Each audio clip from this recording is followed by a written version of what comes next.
अब चलते हैं अगले आर्टिकल की तरफ, जो कि आप ऑलरेडी पढ़ चुके हो, पर अभी इससे रिलेटेड एक और नया अपडेट आया है कि प्रेसिडेंट मुर्मू ने ऑर्डिनेंस को प्रमलगेट किया, और जो सुप्रीम कोर्ट के जजेस आप उस दिन पढ़ रहे थे कि 33 से लेके जाने हैं to 37, excluding chief justice of India. यहाँ पे सीजीआई का मेंशन नहीं है, अगर सीजीआई मेंशन करते हैं तो 34 टू 38 आ जाएगा। पर इन्होंने एक ऑर्डिनेंस लाया जिसके तहत ये नंबर इंक्रीज कर दिया है फ्रॉम 34 टू 38।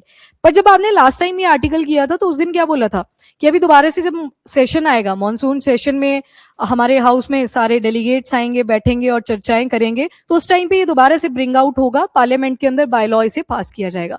पर यहाँ पे तो ऑर्डिनेंस आ गया। ऑर्डिनेंस प्रेसिडेंट ही लेके आते हैं, पर ध्यान रखना जब भी प्रेसिडेंट कोई ऑर्डिनेंस भी लेके आते हैं तो पीछे एड एंड एडवाइस किसकी रही होती है? Prime minister and council of minister की। अब देखो यहाँ पे एक टर्म है दैट इज ऑर्डिनेंस, और ये जो ऑर्डिनेंस है ये प्रेसिडेंट भी लेके आ सकते हैं और गवर्नर भी लेके आ सकते हैं। President as per article number 123 और governor as per article number 213। Easy है याद रखने को, पहले वाला नंबर जो होगा ऑब्वियस ही बात है पार्लियामेंट के विद रिस्पेक्ट रहेगा 123 और गवर्नर का 213। मैं डिफरेंस नहीं करवा रही यहाँ पे गवर्नर और प्रेसिडेंट के बीच में क्या क्या डिफरेंसेस रहेंगे, अभी हमने सिर्फ इस आर्टिकल तक की ऑर्डिनेंस को देखना है। देखो हमारे 3 सेशन चलते हैं। हाँ जी, पहला ये जनवरी मंथ आ गया, जन के बाद फेब, मार्च, अप्रैल, मई, जून, यहां तक आ जाते हैं। फेब से लेके जो मई तक का टाइम पीरियड रहता है, यहां पे आप देखोगे बजट सेशन आएगा। फिर उसके बाद जून आ गया, जुलाई, अगस्त, सितंबर, ये वाला जो टाइम पीरियड रहेगा यहां पे मॉनसून सेशन। फिर उसके बाद अक्टूबर, नवंबर और दिसंबर, ये जो लास्ट के 2 महीने हैं इसमें आएगा विंटर सेशन। सबसे छोटे वाला सत्र यही होता है, विंटर सेशन। अब ये जो गैप्स बच गए यहाँ पे, इनको क्या बोल देते हैं? Recess, break period. तो ये रिसेस आ जाती है। मतलब ऐसा नहीं है हर साल ही उनको काम करना पड़ेगा लोकसभा एंड राज्यसभा के अंदर, बीच में उनको रिसेस भी दे रखी है। और ऐसा भी नहीं है कि 3 सेशन होने ही चाहिए, मैक्सिमम 2 सेशन कंडक्ट करवाना जरूरी है। और इन सेशंस की जो डिटेलिंग है वो आपको कहीं कॉन्स्टिट्यूशन के अंदर ऐसे पूरे डिटेल में नहीं मिलती है कि कितना रिसेस होना चाहिए, कितना गैप लेना चाहिए। बस एक ट्रेडिशन चलता है, एक कन्वेंशन चलता है, उसी को फॉलो किया जा रहा है। तो आपको यहाँ पे क्या दिख रहा है कि टोटल 3 सेशन है जिनमें से 2 सेशन में आना जरूरी है। तो अगर मैं एक टाइम पीरियड बजट सेशन का उठा लूं और एक टाइम पीरियड विंटर सेशन का उठा लूं तो लगभग कितने महीने का गैप आ गया? 6 महीने का, 6 मंथ्स का। तो ध्यान रखना है, यहां से हमें पता लगता है ऑर्डिनेंस का। ऑर्डिनेंस भी एक तरह का लॉ है, पर टेम्परेरी लॉ है। टेम्परेरी क्यों बोला? जब हाउस सेशन में होगा तो फिर ये लॉ पास करना पड़ेगा, ठीक है, सिंपल मेजोरिटी के साथ पास करना पड़ेगा। ध्यान रखना ऑर्डिनेंस के लिए कॉन्स्टिट्यूशन को अमेंड करने की जरूरत नहीं है। और यहां से हमें क्या दिखा कि 2 सेशन में बैठना जरूरी है। अब 2 सेशन में बैठना जरूरी है, वहां से आपको टाइमलाइन याद रह जाएगी ऑर्डिनेंस की 6 महीने की। 6 महीने के लिए ये वैलिड रहता है, मतलब 6 महीने के अंदर प्लस लगा लो। अब साथ में मान लेते हैं, हम अज्यूम कर लेते हैं कंडीशन, ये मॉनसून सेशन यहाँ पे नहीं आया तो 6 महीने तो टप गए। उसके बाद 6 हफ्ते, 6 वीक्स, 6 वीक्स की अगर बात करें तो 4 हफ्ते एक महीने के, 2 हफ्ते दूसरे महीने के, मतलब 1.5 महीना आ गया लगभग। 6 महीने के अंदर अंदर ये जो ऑर्डिनेंस लाया गया था, ये सिंपल मेजोरिटी के थ्रू हाउस को पास करना पड़ेगा। और ये एक हाउस में नहीं होता, दोनों हाउस में पास किया जाता है, सिंपल मेजोरिटी लगती है।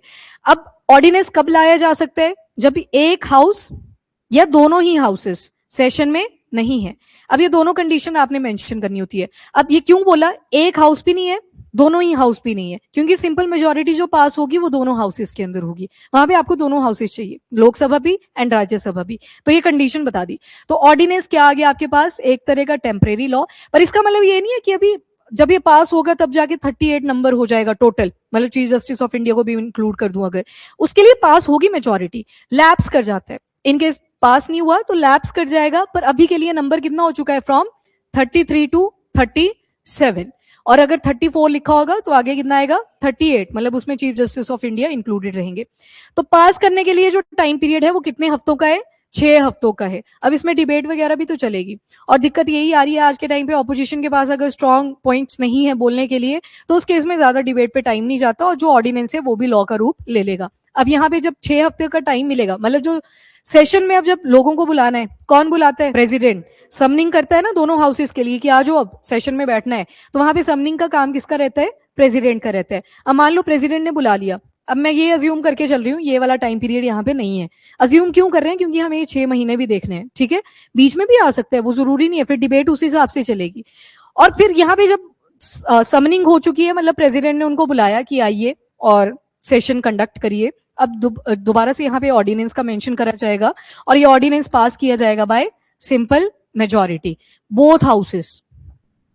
तो मतलब ऑर्डिनेंस को अगर पास करना है तो दोनों ही हाउसेस का प्रेजेंट होना जरूरी है, more than 50% present plus voting, more than, ठीक है? इस तरह से ये ऑर्डिनेंस फिर जाके पास किया जाएगा। लग गया थोड़ा सा पता इसका? अभी मैं ऑर्डिनेंस के और डिटेल में नहीं जा रही, इसमें थोड़ा सा हिस्टोरिकल कॉन्टेक्स्ट भी ऐड किया जा सकता है, पर अभी जो सिनारियो हुआ है वो ये वाला हुआ है, ठीक है? सिंपल मेजॉरिटी, अगर ये पास नहीं होता है तो ऑर्डिनेंस लैप्स कर जाता है, अदरवाइज तो मिसयूज हो जाएगा। अगर सोचो यहाँ पे ये सिंपल मेजॉरिटी वाला फेज ना ऐड करते, ये कहीं ना कहीं हमें इंडिकेट कर रहा है ना, वोटिंग होगी proper, present plus voting, voting होगी यहाँ पे, तभी जाके ये फिर एक्चुअल में लॉ की फॉर्म ले लेगा।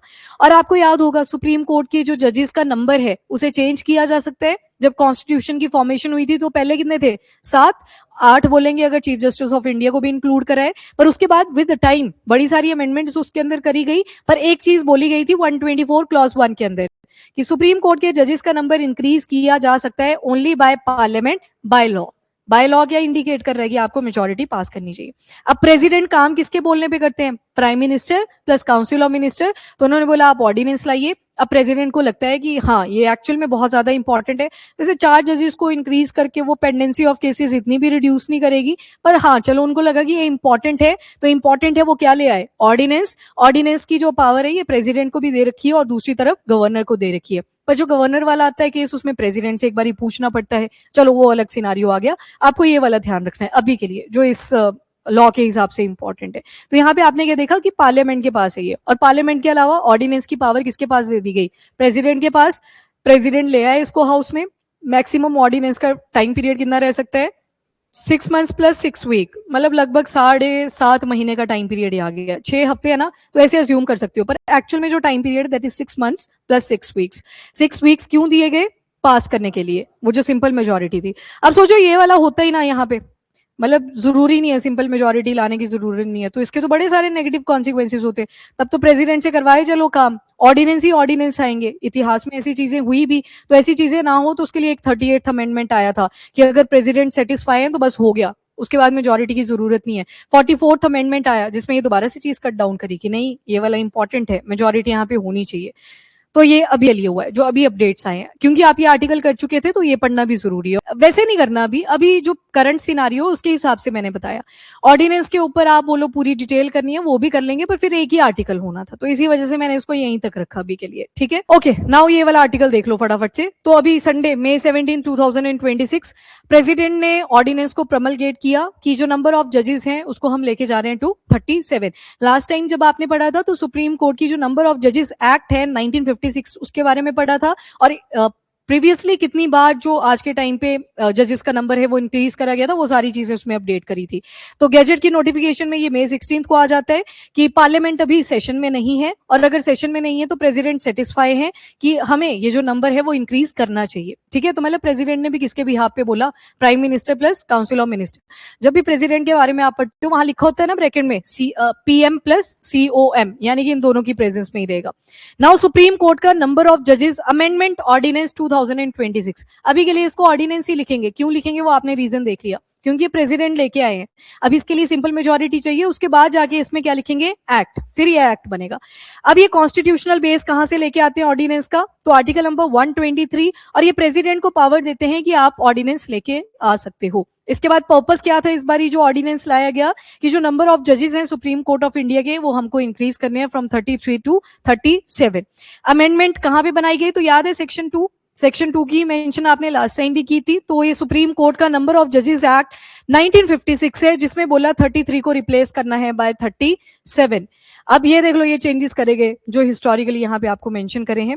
अर्लियर स्ट्रेंथ कितनी थी? तो 34 जजेस, मतलब 33 जजेस और चीफ जस्टिस ऑफ इंडिया, तो टोटल हो जाते हैं 34। और न्यू स्ट्रेंथ कितनी रहेगी? 37 जजेस प्लस एक आ जाएंगे चीफ जस्टिस ऑफ इंडिया, तो मतलब टोटल 38। कैबिनेट ने अप्रूवल दिया, और जो ऑर्डिनेंस है ये यूनियन कैबिनेट के अप्रूवल के बाद ही गया। तो अब इसी बात है president working on aid and advice of prime minister plus council of minister. उसमें भी सभी को थोड़ी बुलाएंगे, कैबिनेट सफिशिएंट है जो सबसे ऊपर आता है। तो उसके बाद आप देखते हो ना कुछ इंडिपेंडेंट मिनिस्टर्स भी होते हैं, तो वो काम तो एट दी एंड कौन करेगा? कैबिनेट।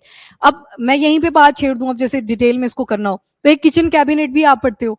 अब ये किचन कैबिनेट कई बार कैबिनेट की इंपॉर्टेंस से ज्यादा इंपॉर्टेंट हो जाते हैं प्राइम मिनिस्टर के लिए, रिलेटिव हो सकते हैं या शायद किसी को जानकारी है ठीक ठाक पॉलिटिक्स की तो वो इन्वॉल्व होने लगते हैं, तो कैबिनेट भी थोड़ा इनसिक्योर होता है कि हमसे ज्यादा इनको पूछ रहे हैं। तो बढ़िया है ना अगर कैबिनेट में ही किचन कैबिनेट बन जाए, मतलब अपने फेवरेट लोग कैबिनेट में ही बैठे हों। तो चलो एनीवेज, तो यहाँ पे यूनियन कैबिनेट का अप्रूवल रहा और ये ऑर्डिनेंस आ जाते हैं। अब रीजन क्या है? तो पेंडेंसी ऑफ केसेस बहुत ज्यादा बढ़ चुकी है, और इवन कोविड-19 के बाद आप देखो तो ये पेंडेंसी और ज्यादा बढ़ी है। पेंडेमिक के बाद ही आप देखेंगे तो जो ऑनलाइन फिलिंग हो रही है केसेस की वो और बढ़ती जा रही है, तो केसेस इन शॉर्ट डिजिटली भी बहुत ज्यादा बढ़ चुके हैं। तो इसी वजह से बोला कि कोर्ट्स के ऊपर प्रेशर आ रखा है। और अगर सुप्रीम कोर्ट में देखो तो 93,000 पेंडिंग केसेस का बैकलॉग आपको मिलेगा, और ये एक्सपेक्ट करा गया है कि 1 लाख भी ये केसेस को क्रॉस कर जाए।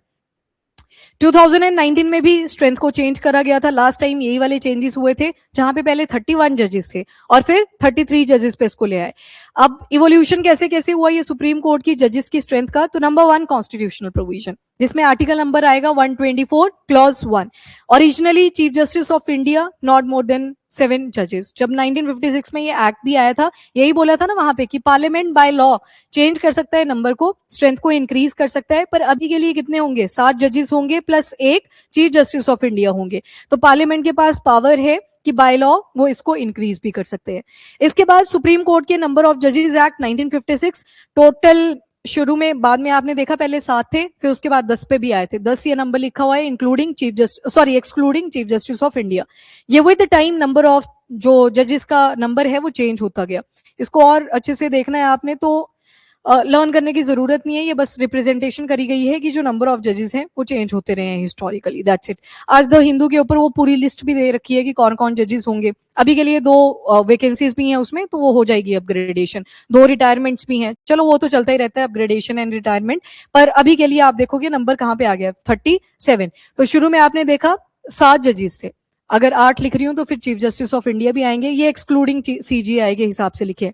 1956 में 10 आए, देन 1960 में 13, देन उसके बाद फिर से अमेंडमेंट हुई, 17 पे पहुंचे। 86 में देखोगे 25, 2009 में देखोगे 30, 2019 में 33, और जो अभी वाली अपडेटेड वन है दैट इज 37।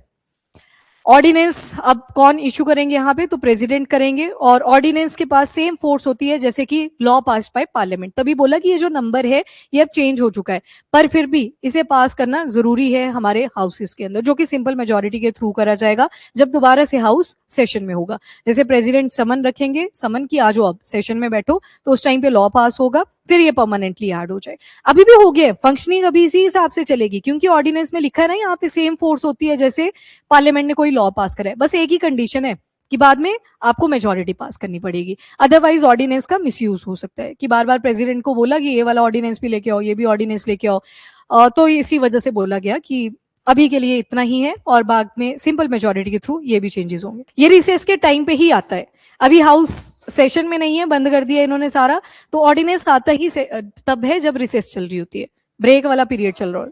देखो अब इलेक्शन वाला तो सिनारियो डिफरेंट हो गया।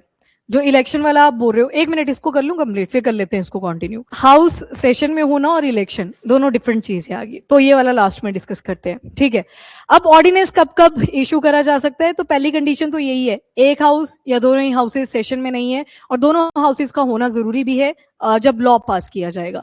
ये बता रहे ऑर्डिनेंस कब लाया जा सकता है, तो यहां से हमें दिख रहा है जब रिसेस चल रही है, और ईदर वन और बोथ हाउसेज ऑफ पार्लियामेंट दोनों ही सेशन में नहीं है, उस टाइम पे आप ऑर्डिनेंस को लेके आ सकते हो, और प्रेसिडेंट सेटिस्फाई है कि इमीडिएट एक्शन लिया जा सकता है। बस कंडीशन वो बाद में ऐड कर दी गई थी कि वो जो सिंपल मेजोरिटी है वो तो आपको पास करनी पड़ेगी।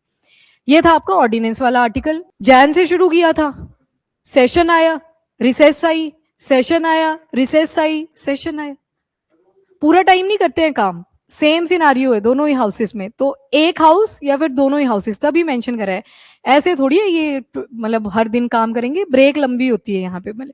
और जैसे कि बोला कि 3 सेशन में से 2 सेशन में होना जरूरी है, मतलब 2 सेशन तो होने ही चाहिए। ये वाला चला बजट सेशन, सोचो मॉनसून वाला नहीं चला, लंबा ब्रेक आ गया 6 महीने का लगभग, तभी ऑर्डिनेंस को कितना टाइम दिया हुआ है?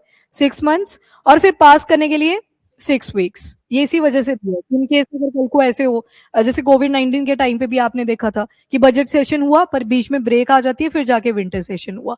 तो 3 में से 2 तो होंगे ही होंगे। इसी वजह से ऑर्डिनेंस का जो टाइम पीरियड है वो भी कितना करा है 6 मंथ की मैक्सिमम ब्रेक यही वाली लग सकती है।